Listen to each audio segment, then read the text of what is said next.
اب کسی کو اجازت نہیں ہے کہ فن فن والوں کو ملامت کرے. آپ تو ایک تھکے ہوئے لگ رہے ہیں. اچھا کہہ رہے ہیں میرا نام لے لیا کرو وسیم لیا کرو آپ صحیح ہے دل سے لیا کرو. مفتی طارق مسعود کے بیانات کے لیے مفتی صاحب کے آفیشیل چینل مفتی طارق مسعود سپیچز کو سبسکرائب کریں. السلام علیکم. آپ تو ایک تھکے ہوئے لگ رہے ہیں. اور دوسرا سوال یہ کر رہا تھا کہ ہم اگر بازار جاتے ہیں اپنے کام سے تو کوئی کہہ دیتا کہ میرا یہ سامان لے آنا, تو اس میں ہم اپنا نفع رکھ سکتے ہیں؟ نہیں. کہہ رہے ہیں جب ہم بازار جاتے ہیں تو لوگ ہمیں کہتے ہیں بھائی میرے لیے بھی یہ چیز لے آنا, تو اس میں ہم اپنا پروفٹ رکھ سکتے ہیں؟ بالکل نہیں رکھ سکتے, کیونکہ آپ وکیل ہو تو وکیل بالاجرہ کے لیے معاہدہ ضروری ہے, ایگریمنٹ. وداؤٹ ایگریمنٹ آپ کسی عمل کی اجرت نہیں لے سکتے. اجرت ایک عقد معاوضہ ہے کہ میں یہ عمل کروں گا اس کا مجھے اتنا کمیشن. عقد معاوضہ جانبین کے ایگریمنٹ کے بغیر نہیں ہوتا, اور اس میں معاوضہ بھی متعین کرنا ضروری ہے. بھائی میں یہ کام کر رہا ہوں اتنے پیسے لوں گا. اسی کے ضمن میں ایک اور مسئلہ بتا دوں. بعض دفعہ یہ ہوتا ہے کہ آپ کو کسی نے بھیجا کہ یار ایک آدھا کلو یا 1 کلو دہی لے آؤ. اب دہی کے ریٹ فار ایگزامپل 200 روپے چل رہے تھے. آپ گئے, آپ نے آدھا کلو 100 روپے کی دہی لی, اس نے آپ سے تعلق کی بیس پہ 50 روپے معاف کر دیے, چل بھی 50 روپے دو. تو وہ 50 بھی آپ نہیں کھا سکتے, حالانکہ آپ سے ریلیشن کی بیس پہ اس نے 50 معاف کیے. وجہ اس کی یہ کہ یہ جب آپ اپنے لیے نہیں خرید رہے, موکل کے لیے, جس نے آپ کو وکیل بنایا ہے, تو سارے بینیفٹس موکل کے ہوں گے جس نے آپ کو وکیل بنایا ہے. آپ کچھ نہیں رکھ سکتے اس میں. السلام علیکم جی میرا نام وسیم ہے.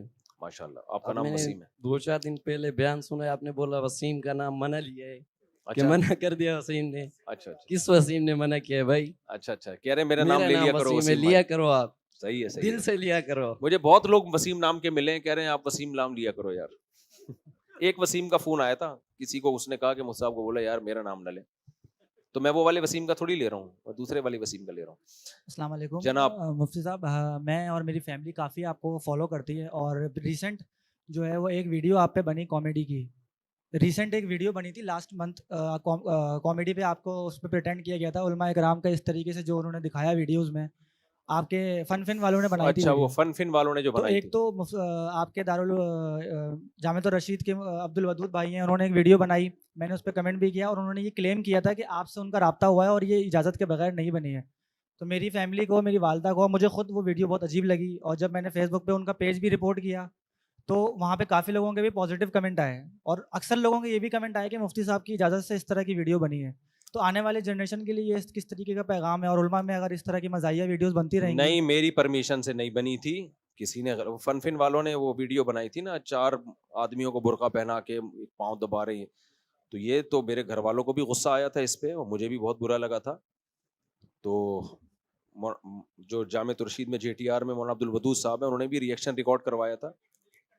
ہاں تو میں یہی کہہ رہا ہوں, جب انہوں نے ڈیلیٹ کر دی تو پھر ختم ہو گئی بات.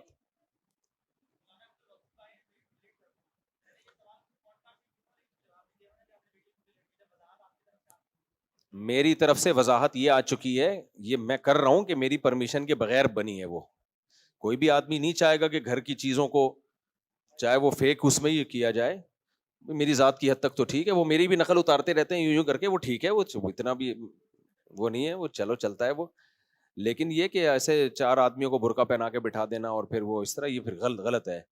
تو یہ میں نے کہا تھا کہ غلط ہے تو مولانا عبد الودود صاحب نے, لیکن اب فن والوں سے ہماری کوئی ناراضی نہیں ہے, انہوں نے ڈیلیٹ کر دی. انسان ہے, غلطی ہو گئی تو ڈیلیٹ کر دی تو ختم ہو گئی قصہ.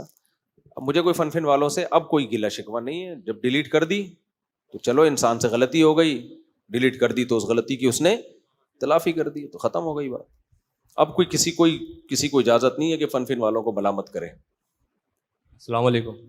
ہاں, میری جو بناتے رہتے ہیں ویڈیو یوں ہی کر کے, اس پہ مجھے کوئی اعتراض نہیں ہے, وہ تو ایک چلتا ہے یار, یہ تو کیا خیال ہے.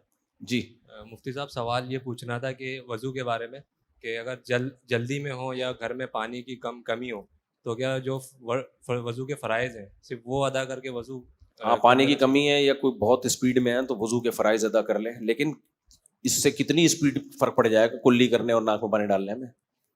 سنت موقت ہے کلی کرنا, ناک میں پانی ڈالنا نا. پانی کی کمی ہو تو ایک الگ بات ہے.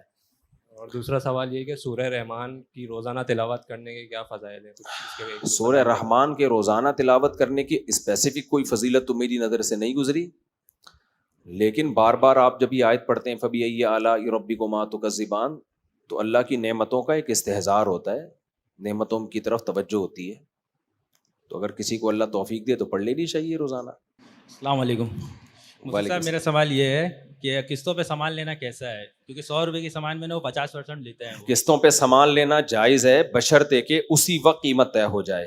یہ بولے بھائی 100 روپے کا کیش قسطوں پہ 150 کا، تو اسی وقت قیمت طے کر دیں کہ 150 والی قیمت پہ یا 100 والی، جو ہو گئی طے اس میں اب کمی بیشی نہیں ہوگی۔ جی السلام علیکم۔ وعلیکم السلام۔ مفتی صاحب، سوال یہ ہے کہ قرآن پاک کی سورت بنا وضو کے پڑھنا جائز ہے یا ناجائز؟ ہاں، قرآن بغیر وضو کے بھی پڑھ سکتے ہیں، ہاتھ نہیں لگا سکتے بغیر وضو کے۔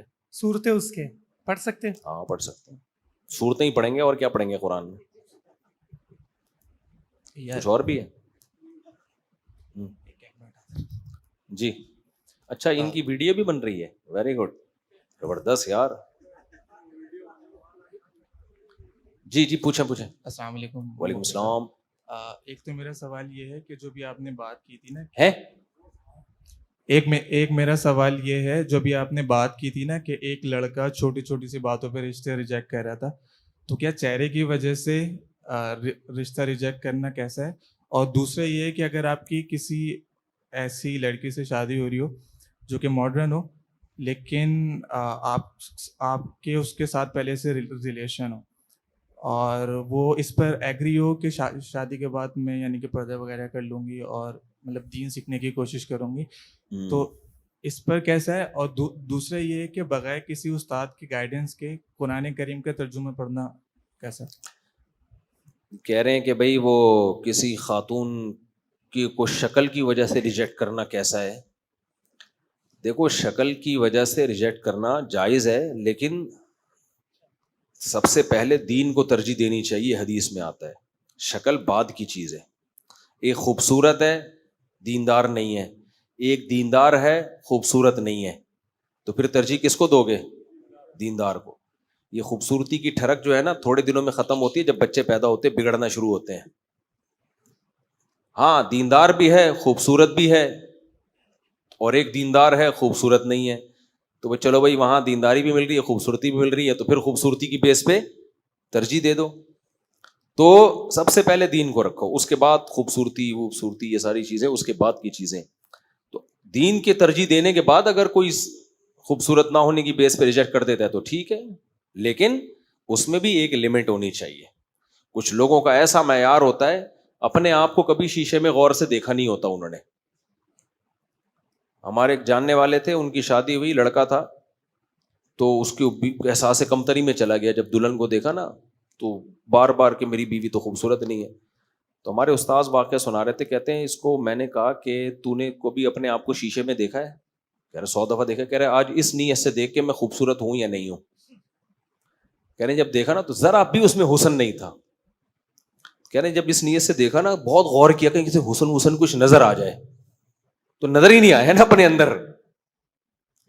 تو کہہ رہے اس کے بعد سے ٹھیک ٹھاک زندگی گزار رہا ہے، یعنی اس نے پھر یہ سوچا کہ اس ڈیزائن پہ یہ بھی کیا ہے، غنیمت ہے۔